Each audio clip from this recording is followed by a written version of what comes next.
आपको ब्रेडबोर्ड के बारे में बताने जा रहा हूँ। ये एक इलेक्ट्रॉनिक सर्किट को टेस्ट करने के लिए एक अच्छा माध्यम है। इसके थ्रू हम सर्किट को, किसी भी सर्किट को इस पर बनाकर और टेस्ट करने के काम में ला सकते हैं। दोस्तों, ये ब्रेडबोर्ड है। इस ब्रेडबोर्ड में 4 सेक्शन होते हैं।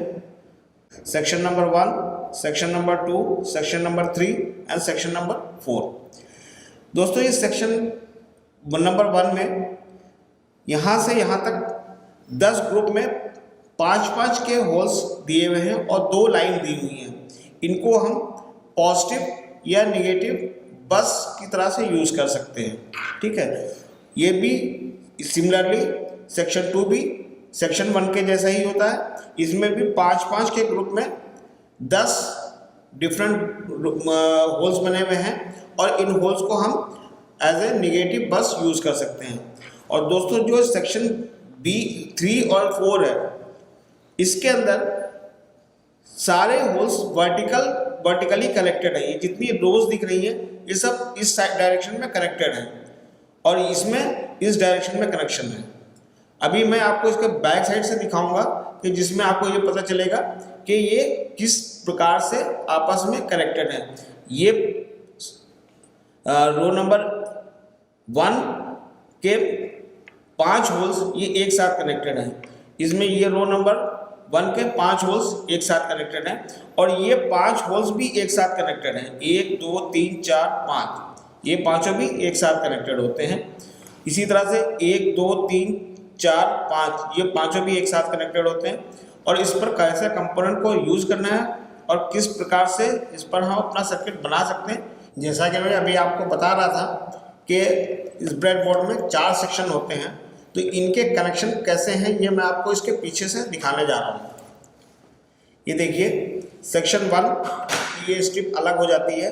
इसमें 1 2 3 4 5, ये 5 होल्स जो सामने से दिख रहे हैं 5-5 के ग्रुप में, ये पांचों एक साथ कनेक्टेड है एक स्ट्रिप के थ्रू। ये पूरी एक कंटिन्यूअस स्ट्रिप यहाँ पर दिखाई दे रही है आपको। यहाँ से यहाँ तक ये कंटिन्यूअस स्ट्रिप है, बीच में यहाँ पे ब्रेक हुआ है, फिर यहाँ से यहाँ तक ये कंटिन्यूअस स्ट्रिप है और ये आपस में कनेक्शन है।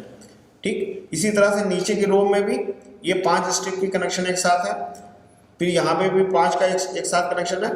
टोटल इन ऑल इस पर 200 होल्स हैं और 200 होल्स में से ये 25 होल्स एक साथ कनेक्टेड हैं, ये 25 होल्स एक साथ कनेक्टेड हैं, ये 25 होल्स एक साथ और ये 25 होल्स एक साथ कनेक्टेड हैं। दूसरी स्ट्रिप में भी इसी तरह से कनेक्शन होता है। यहाँ पर भी आप देख सकते हैं 5 होल्स एक साथ कनेक्टेड हैं, फिर दूसरे 5 होल्स, फिर ये तीसरे 5 होल्स, ये चाहते हैं। इस तरह से ये टोटल 200 होल्स की बस स्ट्रिप होती है। इसको बस स्ट्रिप कहते हैं। इसको पॉजिटिव या नेगेटिव सप्लाई देने के लिए सर्किट में यूज़ करते हैं। कंपोनेंट लगाने के लिए हम सेक्शन 3 एंड सेक्शन 4 का यूज़ करते हैं। इस सेक्शन 4 में यहाँ से यहाँ तक 100 लाइनें हैं और हर लाइन में 5-5 होल्स हैं। 5/100 का ये पूरा मैट्रिक्स है इस मैट्रिक्स में। और ऐसे ही यहाँ पर भी है, इधर से लिखा हुआ है A B C D E और यहाँ 5 10 15 20 25 इस तरह से 100 तक लिखा हुआ है। ठीक, तो यहाँ ये स्ट्रिप में देखिए आपके ये 5 होल्स एक साथ कनेक्ट किए हुए हैं, ये 5 होल्स एक साथ कनेक्ट हैं। जब कंपोनेंट कनेक्ट करते हैं तो अगर हम इन 2 होल्स में कोई भी कंपोनेंट डालेंगे तो वो यहाँ का कनेक्शन यहाँ तक हमें प्राप्त हो जाएगा। ये अपने वायर को हमें अलग से कनेक्ट करने की ज़रूरत नहीं है। ये इन 5 होल्स का A से लेके E तक सारे होल्स एक साथ कनेक्टेड हैं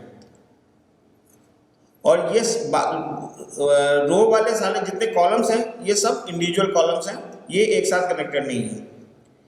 A से लेके E तक और इधर A से लेके E तक ये आपस में कनेक्टेड होते हैं।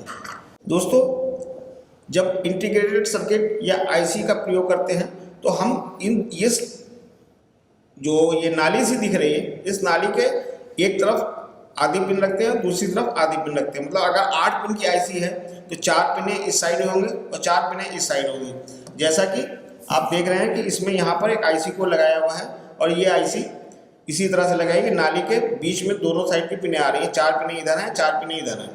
किसी सर्किट को सप्लाई देने के लिए ये डायोड लगा रखा है, पॉजिटिव बस से इसको सप्लाई देनी है पिन को, तो ये मैं इस तरह से जंपर्स के थ्रू डायोड को यूज़ कर सकता हूँ। ट्रांजिस्टर जब भी हमें यूज़ करना होता है तो हम ट्रांजिस्टर के लिए इन 3 पिनों का यूज़ करते हैं। 3 पिनें हम 3 रो एक साथ यूज़ करते हैं और उसमें ट्रांजिस्टर को लगाकर हम इसके थ्रू इसके तीनों अलग अलग एमीटर, बेस, कलेक्टर पर कंपोनेंट्स को कनेक्ट कर सकते हैं। अगर हम इसको इस प्रकार से लगा देंगे तो ये ट्रांजिस्टर के तीनों एमीटर, बेस, कलेक्टर शॉर्ट हो जाएंगे। इसलिए इसको ध्यान ये रखना चाहिए कि हमको वर्टिकली नहीं लगाना है।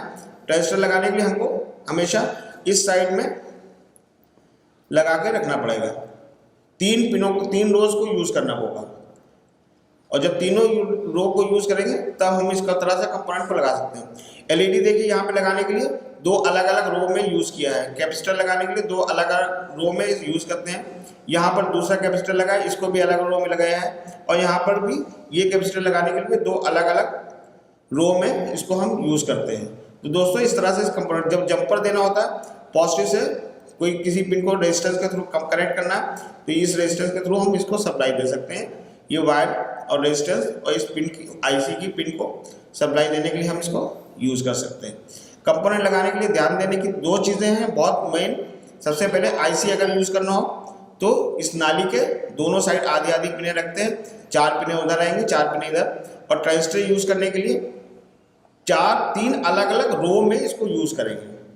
अगर ऐसा नहीं करेंगे तो ये सर्किट शॉर्ट हो जाएगा। अगर हम आईसी को निकाल कर इस तरह से लगा दें या कहीं किसी और जगह लगा दें तो ये आईसी पर हम सर्किट बना नहीं पाएंगे।